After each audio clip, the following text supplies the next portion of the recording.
This is a new era, and I like wrestling. Ladies and gentlemen, we are back at it again, and today I'm going to be giving out my Money in the Bank favorites. Basically, the idea is I'm going to give who I think should be in the Money in the Bank match and my logic on how it makes sense for each one of them to win and what potential storyline that could come from these individuals winning. Now, this video is coming before the qualifiers, before any matches are set up, so I have no idea who's going to be in the match. But if I had my dream list, this is what it would be for both the men's and the women's. So without further ado, ladies and gentlemen, let's dive right into it. Let's start off with the women's. First name up is Naomi. Naomi right now is one of the best heels in the women's roster. She has an intrigue behind what she's doing. I do think a lot of people think that she's potentially going to be the one to dethrone Tiffany Stratton as well. Naomi could beat Tiffany Stratton 1v1, but I do think the more heelish thing to do, something that can immediately propel her into the solidified main event status she deserves to be in, because generally she's been hovering between main event and mid card, especially when she was a babyface. But give her a briefcase, then the vision, the outlook, the perception of this heel version of Naomi will be someone who can dethrone a main eventer. And to make this even sweeter, you can have a situation where Naomi does this in a Jade Cargill and Tiffany Stratton match, or even sweeter, a Tiffany versus Bianca match. Immediately putting Bianca and Naomi in a feud with Jade Cargill looming around the corner. So Naomi's my first participant. My second one is a personal favorite of mine, but I do think makes a lot of sense, and that is Chelsea Green. Chelsea Green now has a faction that can propel her as being a dominant champion. The way she's booked, she loses consistently and loses pretty unceremoniously.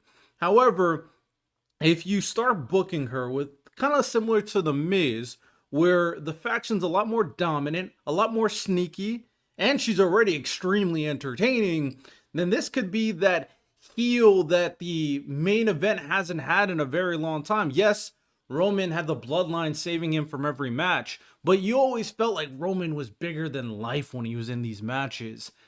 Chelsea could be that heel that everybody thinks should lose the match, but she just doesn't. No matter what, she just doesn't lose because of any and everything she could do to retain the title. Chelsea Green will be super entertaining, and I've made a clip about this, but it would be even better to have Matt Cardona be helping Chelsea Green retain the title too. Matt Cardona needs to be in the WWE. I stand by that. Next is Alexa Bliss. Now, I don't know what they're doing with Alexa and Charlotte Flair. And it's kind of weird to me that both of them would be Money in the Bank if they're doing some weird kind of partnership.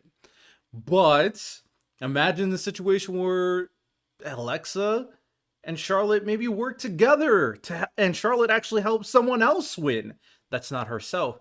That would really help Charlotte Flair's case for the general audience who thinks she just wins all the time. And I'm going to point this out too. The general audience are a bunch of hypocrites when they call Charlotte and Becky like Charlotte Hogan or Becky Hogan or Sammy Hogan. But these are the same people that would cheer loud as hell if Hulk Hogan wasn't a racist, right? So ultimately, Alexa Bliss is a fan favorite in the WWE audience. Alexa Bliss would be immediately respected as a main eventer, and she's not really in a feud on Raw or SmackDown, and who knows? Maybe this immediately brings in the Wyatt Six for whatever reason. So I'm going to throw in Alexa Bliss in there. My next name is Jade Cargill. Jade Cargill and Naomi's feud not done. They want to propel Jade Cargill into the main event scene. And this is just an easy way to do it. And it's a good way to put the title on Jade Cargill where she could take it off of someone like a Tiffany Stratton without Jade Cargill losing or winning against Tiffany Stratton. It's just a safe way to kind of protect Tiffy and protect Jade at the same time, if that makes sense to you. Because typically, babyface versus babyface, if Jade pins Tiffy, I personally don't like the idea of protecting superstars. If someone loses, they lose. It's fine to lose. That's my motto. Once you set up this precedent that people need to be protected, that's problematic. But that is the WWE motto. They love to protect certain people, and winning it with a briefcase would be a good way to protect Tiffany Stratton, of course. Next, we got, this is an interesting one that I feel like a lot of y'all will like. Roxanne Perez. Roxanne Perez is officially a Raw superstar. Roxanne Perez has been kind of propelled into the main event, feuding with Io Sky and Rhea Ripley. Roxanne Perez had an amazing match recently with Io Sky, and Roxanne Perez has been talking a lot with Finn Balor. A easy way, it's very, very similar to what they did with Tiffany Stratton, is to propel a new main event level superstar. Give her the Money in the Bank. And if you've been watching NXT, I think there is an argument that Roxanne Perez is the greatest NXT women's champion of all time.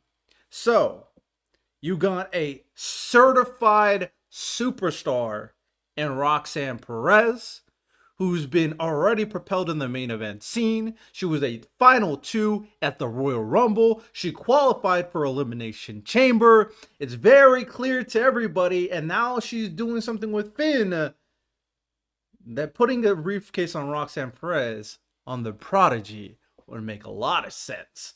And last but not least, a name that you guys may not be expecting, but once you hear my argument, you might start moving those clockworks in that brain, and you might be some stuff might start ticking. Ivy Nile. Now, for the 6 people I've decided to be a part of Money in the Bank, I didn't pick anybody that was just going to be there to put on a great match, like Zoe Stark last year. I put on people who had the realistic opportunity to win Money in the Bank. And I named 5 very valid candidates. And I am going to argue Ivy Nile is also a viable candidate. Sorry about that brain fart. Ivy Nile has been putting on some banger matches. She had a recent banger match with Stephanie Vaquer. She's been having some very good matches with Lyra Valkyria.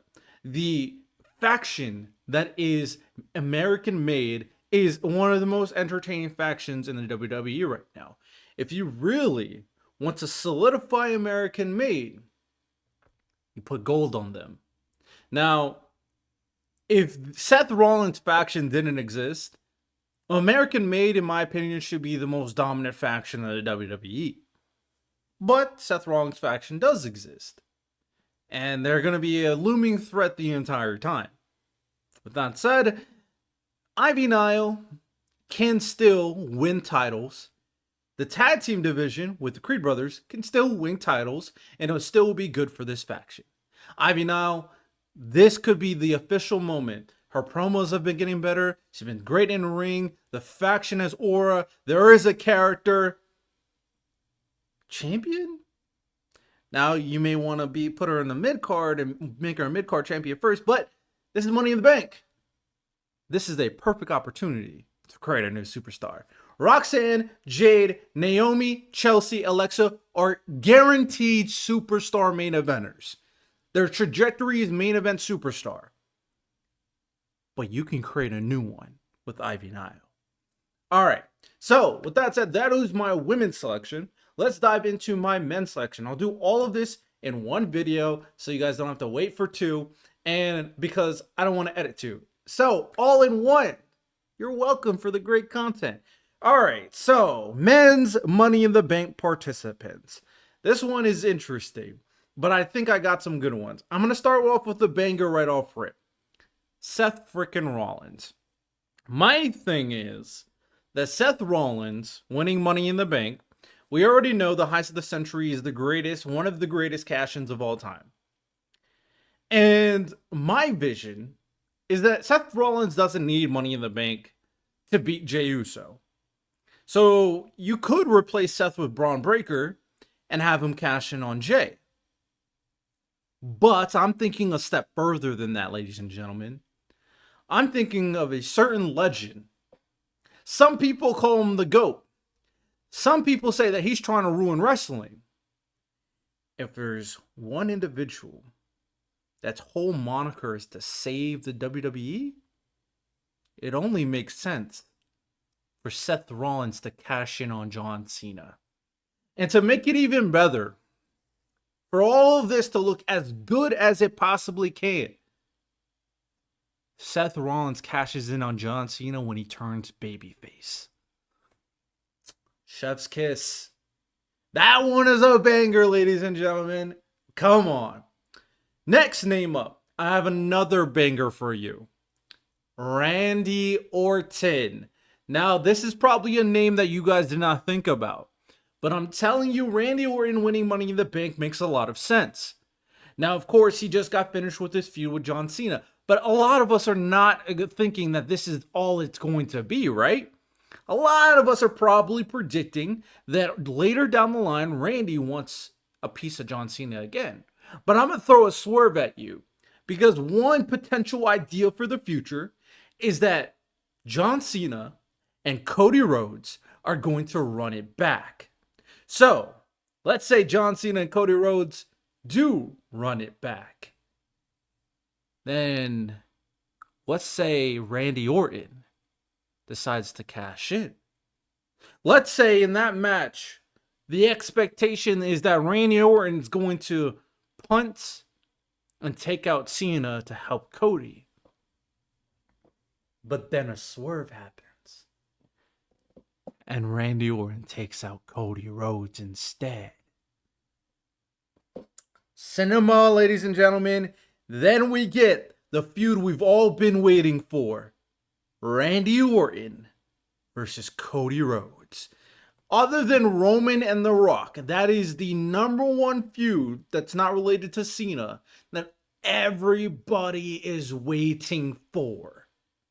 So, it only makes sense. All right, next. Those are two bangers. I think you guys love those selections.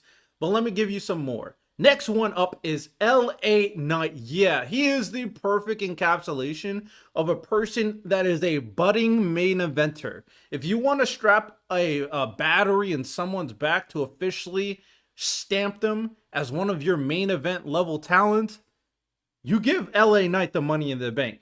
I don't think he should cash in on Cena, but I think it's perfectly fine for him to cash in on the World Heavyweight Championship and become World Heavyweight Champion on Raw. It just makes sense. I don't really need to explain that one. I think he's probably the favorite for a lot of people. Next one, personal favorite of mine, Chad Gable. Chad Gable, El Grande Americano. Damn. I want to... El Grande Americano and Chad Gable both have a chance. I'm keeping up the shtick. I don't care. Both have a chance. So either or could win it. Ultimately, Chad just can't reach the mountaintop. But I think the WWE is seeing pretty clearly that this guy is one of your best in-ring competitors. This guy is one of your best character workers. He has one of the best factions in the WWE right now. He cuts amazing promos. Give it to him. Hand him the keys. I think he could make an amazing World Heavyweight Champion. Now, it's hard because Seth exists and he owns Monday Night Raw. But if Seth were to go after the WWE Championship, I think Chad Gable winning Money in the Bank is very plausible. Another guy that is not a budding superstar, not a budding main eventer, but is beginning a lot of hype, that can immediately enter a main event scene, kind of like Damian Priest, Karrion Kross. Now, Karrion Kross is not one of my favorites. I think people are starting to like him because he's edgy, and that's fine. I don't expect him to put on a masterclass in this match either. I mean, he's not really a high flyer. But Karrion with the briefcase will be very interesting. And I do think Karrion is capable of being a World Heavyweight Champion. He is number one in merch sales. The internet loves him right now. Take advantage of the momentum. And last name I got for you guys is one you may groan at. But, especially if he leaves his faction, Finn Balor or AJ Styles, just in case they kind of join a faction, whatever. But I'm going to say Finn Balor. It's the quickest way to reignite Finn Balor's aura. And if you want him to leave the Judgment Day, if you finally want him to be the Dark Prince that we know he can be, giving him the briefcase will be the quickest way for us to remind us that Finn Balor is one of them ones. And it could be a big thank you for all the work that Finn Balor's done ever since he lost the title because of injury. So these are my Money in the Bank favorites. These are the people I want in the Money in the Bank. Let me know your thoughts in the comment section. Hope you guys enjoyed. You have a good one. Take care. Peace.